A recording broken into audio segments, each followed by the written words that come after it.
Bonjour à toutes et à tous. Aujourd'hui, je voudrais vous parler un petit peu de ma passion en fait pour les cristaux et en particulier le cristal de roche. C'est une pierre qui m'attire énormément. J'en ai beaucoup et à chaque fois que j'en vois, j'ai toujours envie d'en acheter.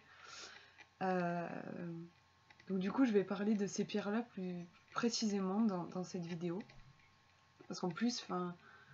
Les cristaux de roche ont la particularité en fait de pouvoir être programmés, ce qui fait que ça offre plein de possibilités. Alors bien sûr, ça va pas remplacer par exemple un quartz rose, même si on programme le cristal de roche pour la paix du cœur, ça n'aura jamais la vibration d'un quartz rose.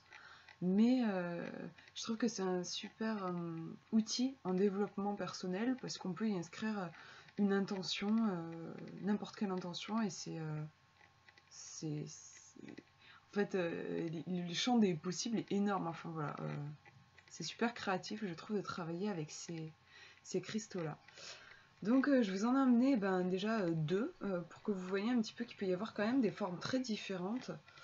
Voilà, celui-ci je l'aime beaucoup, je le trouve très limpide, très pur. Donc les cristaux sont plus ou moins. Enfin, vous pouvez en avoir qui sont où il y a beaucoup d'incrustations à l'intérieur, où ils vont être un peu plus opaques.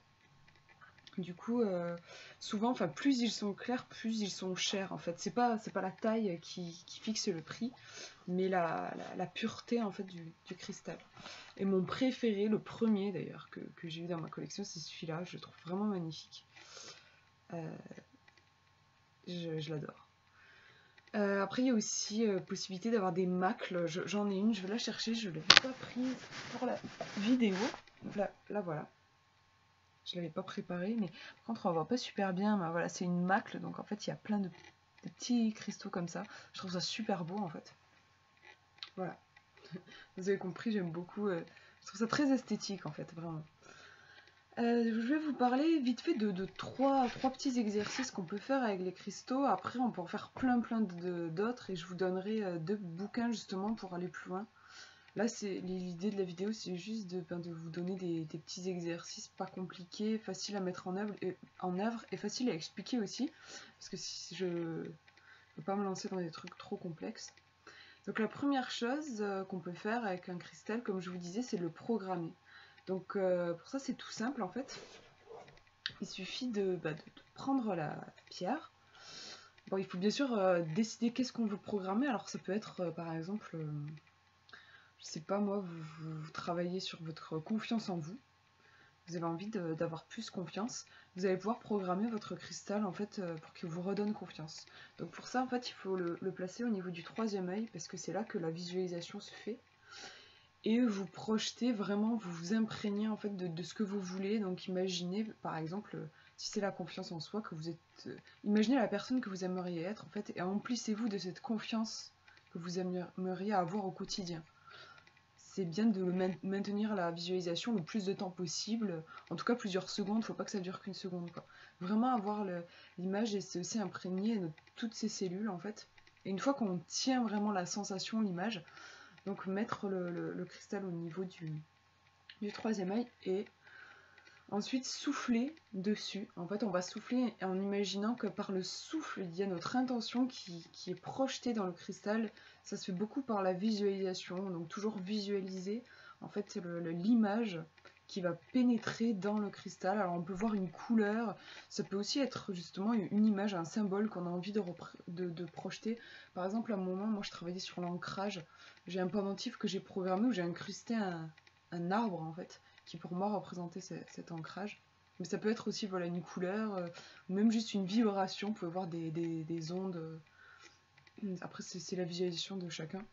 Et une fois que donc vous soufflez autant de fois que vous le voulez, jusqu'à ce que vraiment en fait vous sentez, ou vous voyez que ça y est, votre visualisation, votre intention se trouve dans le cristal. Et là, comment dire, pour fixer vraiment l'intention dans le cristal, on va passer le cristal 3 fois dans une flamme. rapidement, hein, mais c'est très résistant. Bon, sur le coup, quand j'avais lu ça dans un bouquin, je me suis dit, oh mon dieu, elle va exploser la pierre, mais pas du tout. En fait, ça incruste le message. Et à partir de là, la programmation va rester dans la pierre jusqu'à ce que vous décidiez de l'effacer pour une raison ou pour une autre, parce que par exemple, vous avez envie de travailler sur une chose. Et là, il va falloir tout simplement mettre l'intention en purifiant la pierre, en demandant je purifie cette pierre de cette programmation, quoi. Donc si jamais vous ne savez pas trop comment vous y prendre pour purifier une pierre, il suffit en fait de la passer sous l'eau courante pendant environ 1 minute, enfin plusieurs minutes, et de visualiser, bien sûr, toujours très important de visualiser, de voir avec l'eau les comment dire, ça peut être si vous purifiez la pierre parce que vous sentez qu'elle est chargée, ben imaginez un petit peu de l'eau chargée tout simplement qui va laver la pierre. Et ensuite, le quartz, enfin le cristal de roche adore le soleil, vraiment. Donc voilà, vous pouvez le laisser au soleil le matin, c'est mieux les rayons du soleil le matin. Ça va recharger la pierre. Ce qui fait qu'après, elle va être chargée pour vous aider ensuite dans vos travaux. Voilà, sinon, un autre petit exercice que je trouve très sympa et très utile, c'est quand vous avez un problème, le cristal peut vous aider. Par exemple, vous avez un truc qui vous obsède, je sais pas moi, par exemple, je suis quelqu'un d'assez même très angoissé, et je vais avoir un truc qui veut m'obséder, par exemple, j'en sais rien, moi, j'ai commandé un colis, ça m'arrive souvent ça, de commander un colis et le colis n'est toujours pas arrivé à la date dite. Et je me mets à stresser comme une folle, ça devient une obsession, j'arrive plus à me concentrer sur les choses du quotidien, je stresse en fait, voilà. À ce moment-là, je peux prendre un cristal et je vais m'imprégner, faire monter l'émotion qui est négative, la pensée qui me perturbe, la focaliser sur vraiment, me focaliser dessus, et une fois que je la tiens, entre guillemets, la souffler dans le cristal. C'est le même principe en fait quand on fait de la visualisation pour programmer. Donc voilà, souffler jusqu'à ce qu'on en fait, on sente que le souci, ce qui nous tracasse n'est plus en nous mais dans le cristal. Mais bon, le pauvre cristal, on va pas le laisser comme ça parce que sinon ça peut le détruire, hein. J'ai déjà vu des cristaux qui peuvent aller jusqu'à se fissurer, se casser en fait s'ils sont chargés négativement. Donc il faut en fait, une fois que vous sentez qu'il est bien chargé, vous le dirigez la pointe vers le bas, vers la terre, et vous ressoufflez dessus comme ça, en visualisant les choses un petit peu négatives que vous avez projetées dedans qui vont s'infiltrer dans la terre, et visualiser ensuite la terre qui va transformer cette énergie en lumière en fait. Donc il faut penser vraiment à bien souffler jusqu'à ce que vous sentiez ou que vous voyez et qui a vraiment plus ce que vous avez mis dedans de négatif. Et bien sûr, après, de toute façon, après chaque travail, c'est important de passer sous l'eau, de le purifier, de le remettre au soleil, surtout après un travail comme ça. Je l'ai fait, cet exercice, parce que c'est un truc que j'ai lu dans un bouquin, je l'ai fait. Ça demande pas mal de concentration, mais ça a fonctionné, surtout chez moi qui suis quelqu'un qui a beaucoup de mal à lâcher prise. Ça a fonctionné, donc vraiment je vous encourage à essayer. Si vous avez un cristal de roche, c'est assez génial quand même de pouvoir se sentir ensuite libre. Ouais, tout simplement libre en fait, parce que quand on a des pensées qui nous obsèdent, on n'est plus libre de penser à ce qu'on veut ou de faire ce qu'on voudrait faire. Donc je trouve que c'est un exercice qui est chouette à savoir. Après, il y a un truc que je trouve fascinant, moi personnellement j'adore, et je travaille uniquement avec celui-ci.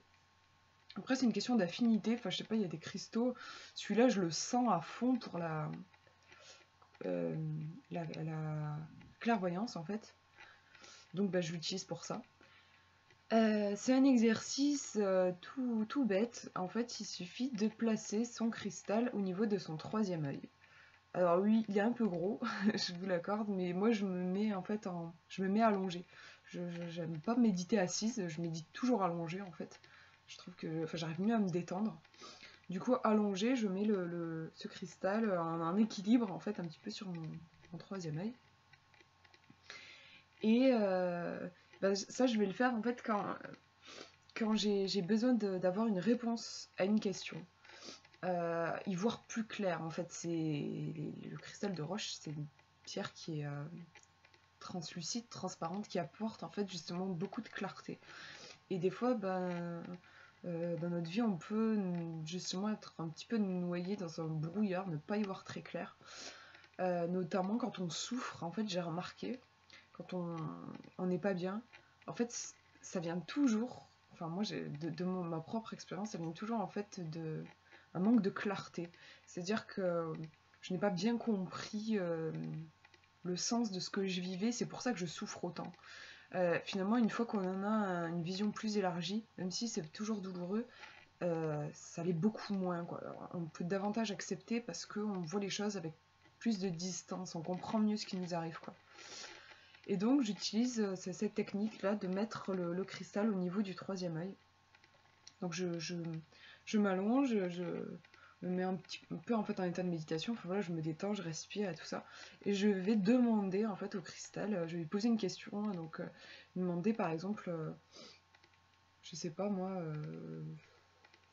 je sais pas, faudrait que je trouve un exemple précis, mais par exemple, j'avais un moment, j'avais un souci avec une personne, je m'étais disputée avec elle, mais c'était très violent et en fait, j'en sortais pas de sentiments de colère, enfin voilà, ça me bouffait un petit peu l'existence et les choses ne s'amélioraient pas avec cette personne et j'en souffrais beaucoup.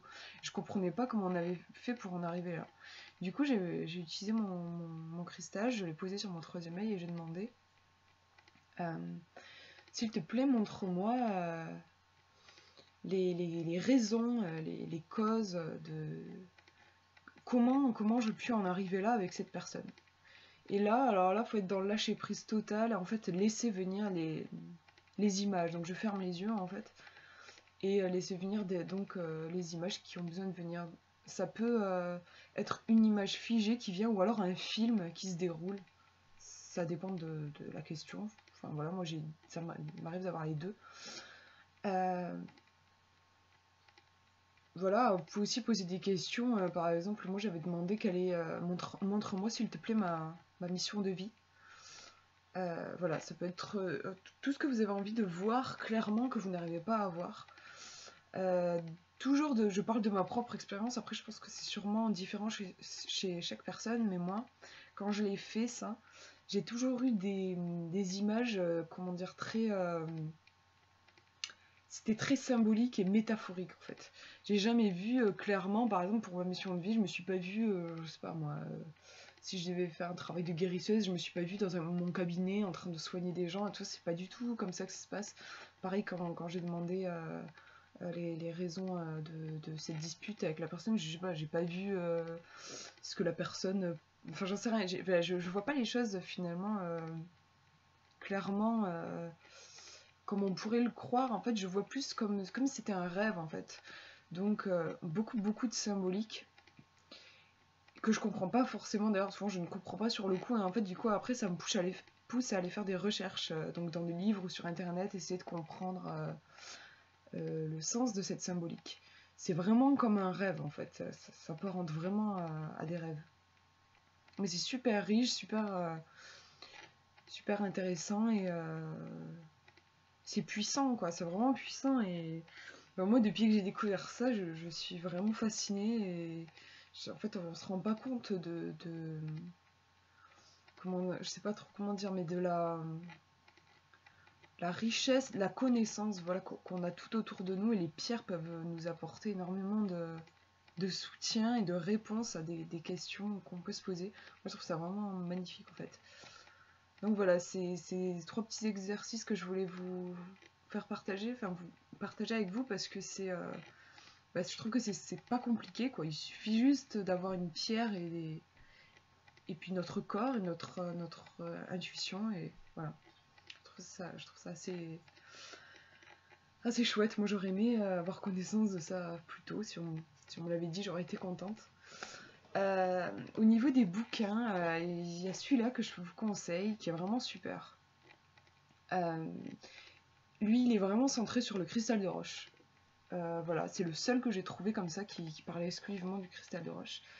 Donc je peux vous lire vite fait dans le résumé. Il parle du bouquin en disant « Il offre aux chercheurs une grande variété d'exercices avec des cristaux, développement de la sensibilité, purification, entraînement de la pensée, le prana, cristaux et chakras, kundalini, corps astral, rêve, visualisation, réceptivité, son, couleur, instruments de cristal, guérison, etc. » Donc c'est vraiment un bouquin qui est hyper pratique dans le sens concret, quoi. C'est pas du tout du blabla sur qu'est-ce que... Enfin voilà, on n'est pas dans la théorie, on est vraiment dans des exercices pratiques, toutes les pages.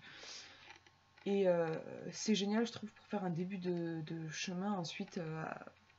Enfin, pour continuer ensuite avec les cristaux, il donne une super base. Et si votre truc, c'est pas spécialement le cristal de roche, je vous conseille ce bouquin-là. Qui est génial, enfin je l'ai pas fini, vous voyez un petit marque-page, je suis plutôt encore au début, je le trouve absolument génial, il couvre lui tous les cristaux, et encore une fois c'est un bouquin qui est très, dans les exercices quoi, c'est limite un livre cahier, d'ailleurs on peut écrire dedans, il y a un petit CD avec, je vous lis le résumé. Apprenez à utiliser les cristaux de façon personnalisée. Grâce à ce livre CD, vous saurez quels cristaux vous conviennent le mieux, comment explorer leur énergie, leurs vibrations subtiles, leur couleur et leur forme. Vous développerez votre savoir-faire dans le domaine de la relaxation, de la visualisation et de l'intuition. Donc voilà, super petit bouquin, je trouve, pour... c'est plein de petits travaux, en fait...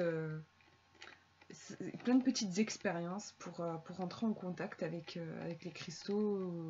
C'est à la fois simple et merveilleux au niveau des résultats qu'il peut y avoir. C'est assez impressionnant, je trouve. Voilà, pour une petite présentation des cristaux et du début de chemin que je suis en train de faire avec eux, parce que j'en suis à mes débuts. Je vous remercie d'avoir regardé ma vidéo et je vous embrasse bien fort. Gros bisous!